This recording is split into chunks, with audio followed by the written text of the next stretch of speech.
We have a jam-packed show for you folks today. In this video, we're going to be talking about the latest Lions news here. The Detroit Lions signed tight end Sean McKeon. We're going to talk about him and what he brings to this football team. Colin Cowherd talked about Jared Goff and compared him to other quarterbacks. We're going to talk about that, and I like it. Quintez Cephus was released by the Bills. Should the Lions take a flyer in the former Lions quarterback? Hendon Hooker's talked about an interesting topic. I cannot wait to talk about that. And Vaki and Arnold from Tim 20-Man. But let's just go ahead and start right now. We're going to get into the Lions signing Sean McKeon. Played 45 games with the Dallas Cowboys, included 3 starts, but he's mainly used as a blocker on special teams. In total, according to PFF, he saw 428 offensive snaps and 500 special team snaps over his career, receiving above-average grade as a blocker, 79.2 pass blocking grade in 2023, 81 in 2022, and a 4-phase special teams coordinator, 64.7 in 2023. So he's a special teams guy. So if he's going to make the roster, he's got to do it on special teams because he sure ain't going to do it here as a tight end. This is the career stats here. 6 receptions, 38 yards, 1 touchdown, an average of 6.3. And when you look at what he brings as a physical standpoint, he's 6'3", 242 pounds. More of a blocking guy. That's exactly what he's going to do, right? Be the blocker in special teams. So he has a shot to make the team due to special teams. But I don't think it's going to be easy at all. Why? This is the Detroit Lions tight end we're in right now. And you go ahead and put Sean McKeon in there. Sam Laporta, your starter. He's going to be here. We all know that. Brock Wright, we paid this guy a hefty contract. For what he does as number 2 tight end.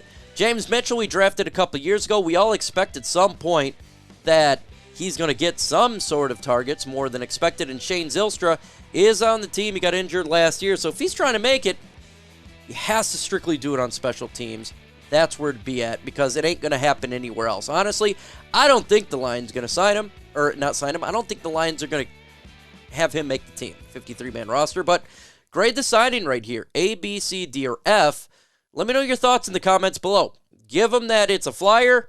I don't really give it a grade. I think it's just a camp body, but that's just me. Let me know your thoughts in the comments below.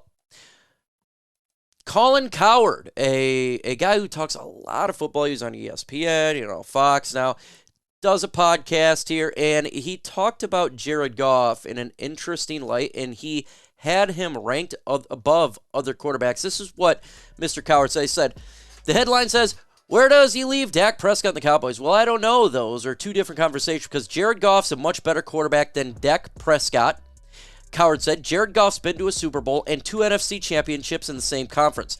Goff's done it with 2 head coaches, multiple coordinators, 2 roster spots, 2 different divisions. Goff's a much better thrower of the football.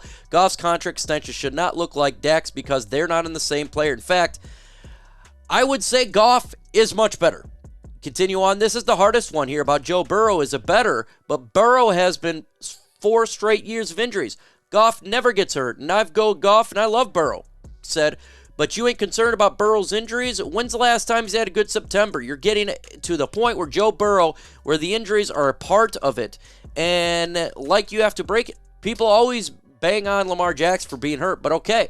Then Joe Burrow gets hurt, so you're asking me today who I would take at this moment. I'm taking Jared Goff. He makes a great point about injuries, and a lot of people do give Lamar Jackson a lot of grief for his injuries, but Colin's right. What about Joe Burrow's injuries? He's always injured. These are the quarterbacks that he had below Jared Goff. That's right. Jared Goff is ranked above these quarterbacks. Jordan Love, who the media absolutely loves this guy, drooling over him as the next Aaron Rodgers and Brett Favre. That's what they want to say. He has him right. Jalen Hurts, been to a Super Bowl, lost it. He has him rated higher than Jalen Hurts. I like it. Brock Purdy, who is just in the Super Bowl, who we face the San Francisco 49ers. He has Jared Goff above him. Dak Prescott, clearly, he likes Jared Goff much more than Dak Prescott. And I appreciate that because it's ridiculous that Dak Prescott's always above Jared Goff in rankings. And Joe Burrow, we just talked about the injury history. Now, Colin Cowherd's right. Stats back it up. Look at Jared Goff's stats this year. 4,575 yards receiving, or yards throwing, second in the NFL. QBR 60.3, 11th in the NFL. Touchdowns 30, 4th in the NFL. Interceptions 12, way down. Jared Goff is the better quarterback over Dak Prescott, right? And right now I would have him above Jordan Love, Jalen Hurts, Brock Purdy. And with the injury concern, I agree with Colin that Joe Burrow is the better quarterback from a, physical standpoint and when he's on the field. But the best ability is availability, and I agree with Colin. I would put Jared Goff above Joe Burrow just because of the injury concerns. That's important. If they're the same, I'd have a Joe Burrow above, but that's not the case. Jared Goff is always healthy. Jared Goff stays on the field. That's just what he is we talk about Matthew Stafford being an Iron Man. Jared Goff's an Iron Man as well. He is really strong mentally and physically. He doesn't get sacked a lot. He's smart. He'll take the sack. He's smart about not getting injured. Some quarterbacks are just not like that. They don't. They could care less. Goff knows about longevity. He's a smart guy. So I got a question for you. Rank Jared Goff out of all the 32 quarterbacks. Yes, all of the 31. One, you think he's the best quarterback in all of football. 32, if you are a Bears fan. Let me know your thoughts in the comments below.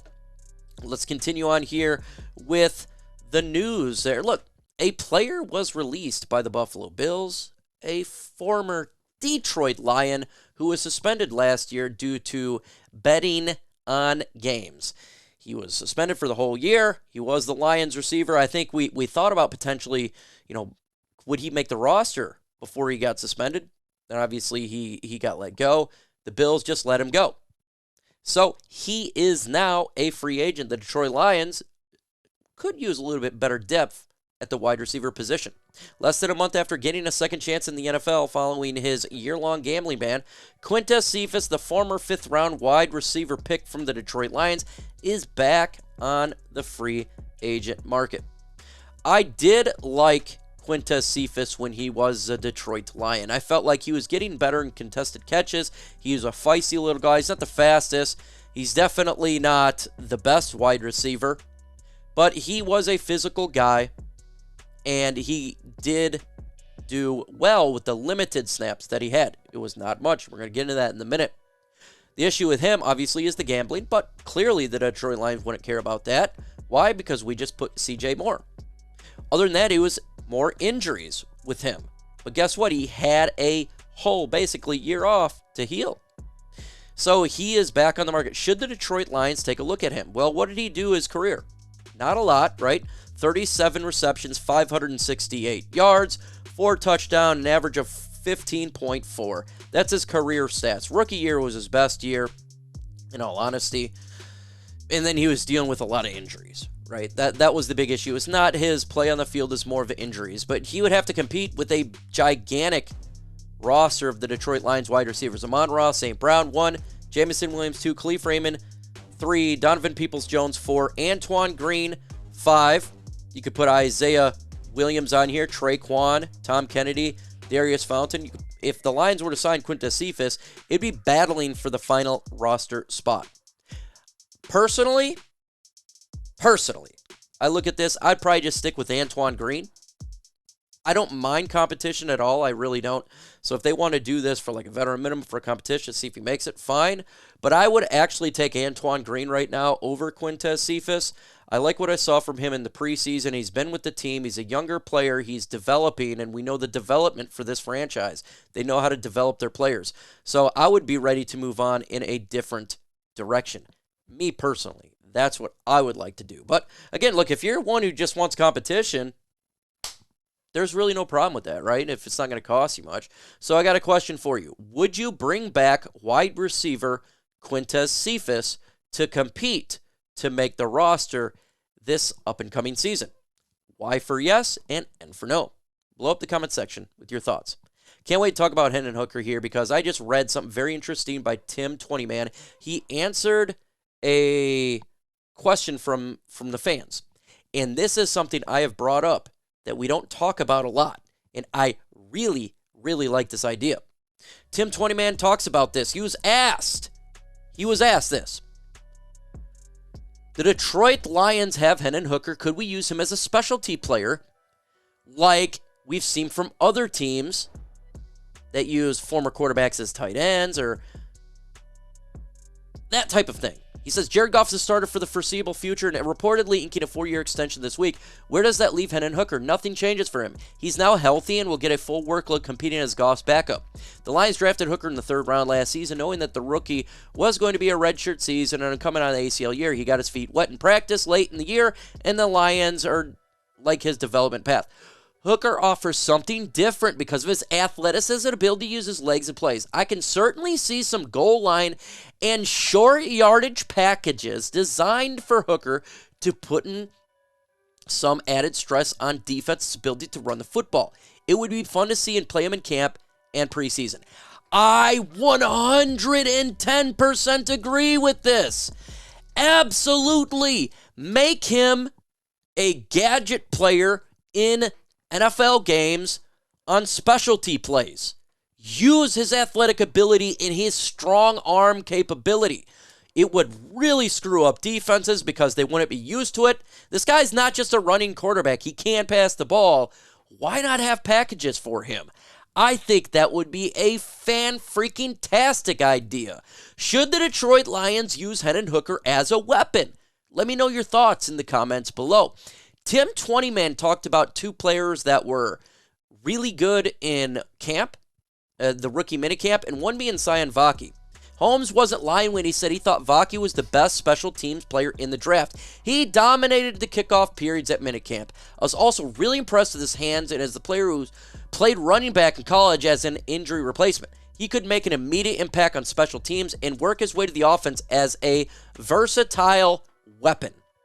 We get this guy mid-rounds. He's played safety and he can use a running back, but special teams, especially with the new rule, is vital. You got to have all 3 phases, and Vaki is a beast so far on special teams. Cannot wait to see in training camp. This is a player that I'm going to really monitor because if he is kind of lighting it up and it continues to go there, man, we may have gotten a diamond in the rough, right? A guy who can really help out the Lions in the long haul. He also, Tim 20man, talked about, Terry and Arnold, how so smooth he is in how he operates. And I cannot wait for you all to see if you've not watched his film. Need to watch it. Can't wait to see in preseason, in the regular season for Arnold. So far, so good for the Detroit Lions. And that's the type of stuff we like to see, right? We like to see some good stuff for our football team. And Lions are definitely getting it done. So, folks, go ahead and subscribe to the channel. Hit that notification bell so you don't miss out on the latest Lions news and rumors. With that said, folks, adios.